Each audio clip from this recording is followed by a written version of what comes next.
Дорогие земляки, от имени Чуваши Иркутской области разрешите поздравить вас с Всероссийским Акатуем.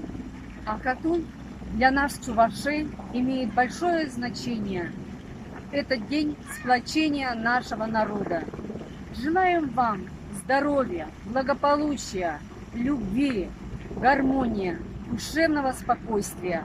Уяв я тебе, саламлатпар.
Ташлама перезенькена,